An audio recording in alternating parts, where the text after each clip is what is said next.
চমৎকার দৃশ্য দেখতে দেখতে আমরা জাফলং নদীর দিকে নামছি।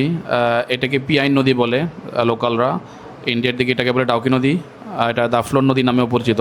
চলুন যাই নদীর দিকে। লম্বা সিঁড়ি পেয়ে নিচে নামার পর আমাদেরকে বেশ কিছুক্ষণ হাঁটতে হবে পিয়াইন নদীর কাছে যে নৌকা ঘাট আছে সেখানে যাওয়ার জন্য। এখানে বেশ ময়লা দেখতে পাচ্ছি, সেগুলো অবশ্য আমাদেরই অসচেতনতার ফল। আমাদেরকে সচেতন হতে হবে টুরিস্ট স্পটগুলোতে। এখন আমরা যাব পিয়াইন নদীর নৌকা ঘাটে, সেখান থেকে মায়াবী ঝর্ণার নৌকাতে উঠব। জাফলংয়ের পিয়াইন নদী থেকে বেশ কিছু বোট পাওয়া যায় আপনার খাসিয়াপল্লী এবং মায়াবী ঝর্ণা যাওয়ার জন্য। তো আমরা যেহেতু মায়াবী ঝর্ণায় যাব, জনপ্রতি 100 টাকা করে যাওয়া আসা ফিক্সড করা আছে। সো আমরা আপনারা যারা যাবেন ভালোভাবে দেখে শুনে যাবেন, বোট ভাড়া করে নেবেন ঠিকভাবে। চলুন তাহলে উপভোগ করি পিয়াইন নদীর থেকে আমরা মায়াবী ঝর্ণার পর্যন্ত।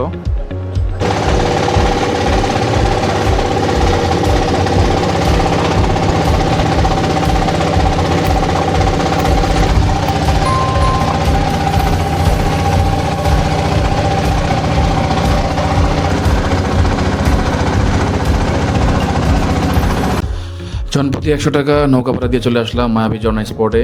এখানে বেশ কিছু দোকান দেখতে পাচ্ছি দুই পাশে, ইচ্ছা করলে আপনারা কোনো কিছু কিনতে পারেন। ওকে, এখানে সময় না কাটিয়ে চলুন চলে যাই সেই বিখ্যাত মায়াবী ঝর্ণা স্পটে।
এখন আমরা পিয়াইন নদীতে গোসল করব। চলুন। জাফলং নদীতে নেমে গেলাম আমরা। যে মাহমুদ ভাই ভাই ভাই ভাই ভাই ভাই এই পানি তো ঘোলা লাগে।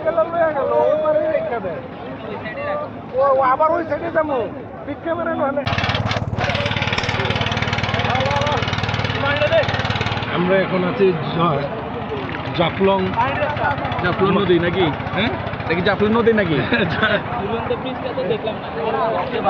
এটা কোথায়? মায়াবী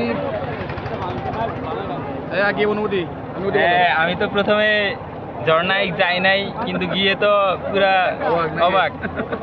মানে সবাইকে বলবো এই অনুভূতি নেওয়ার জন্য। আর এখানের পানি অনেক ঠান্ডা, এখন একটু পরিষ্কার থাকলে ভালো লাগবে। পরিষ্কার থাকলে ভালো লাগে। এই দেখেন আমাদের সেলিম ভাই কি করতেছে। সেলিম ভাই কি করে দেখেন।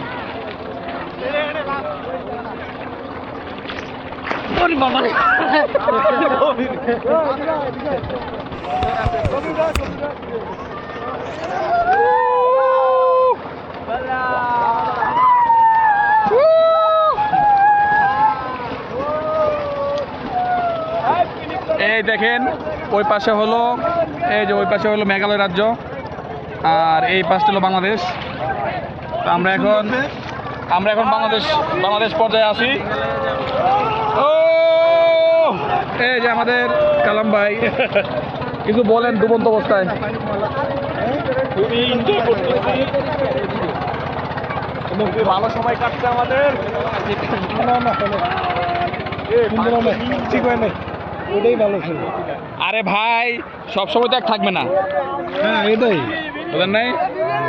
সব সময় এক থাকবে না। আর এ ভাই গ্রামে গঞ্জে আমরা অনেক গোলাপ পানিতে আমরা গোসল করছি। So it does not matter to us, we have to enjoy. Jaflong ভ্রমণের একদম শেষ দিকে আছি আমরা। এখন দেখবো আমরা ঢাকা থেকে সিলেট কীভাবে যেতে হয় এবং কতটা করা লাগে। ঢাকা থেকে সিলেট যেতে হলে মহাখালী বাস স্ট্যান্ড থেকে আপনার এনা বাস অথবা বিলাস বাস পরিবহনে যেতে পারেন। 700 টাকা ভাড়া নন এসি, আর এসি ভাড়া জনপ্রতি 1500 টাকা।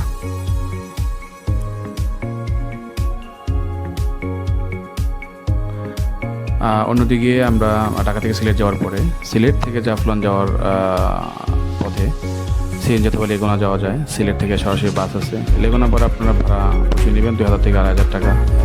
সিএনজি ভাড়া জনপ্রতি 300 টাকা, এটা আপনার রিজার্ভও নেওয়া যায়। অন্যদিকে জাফলং থেকে নৌকা ভাড়া জনপ্রতি 100 টাকা।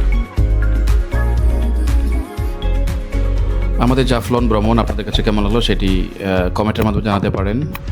আর আমাদের হামিন অন দ্য গো চ্যানেলটি সাবস্ক্রাইব না করে থাকলে এটি সাবস্ক্রাইব করতে পারেন। ভালো থাকবেন। আগামীতে দেখা হবে বিছানাকান্দি ভ্রমণ পর্বে। আল্লাহ হাফিজ।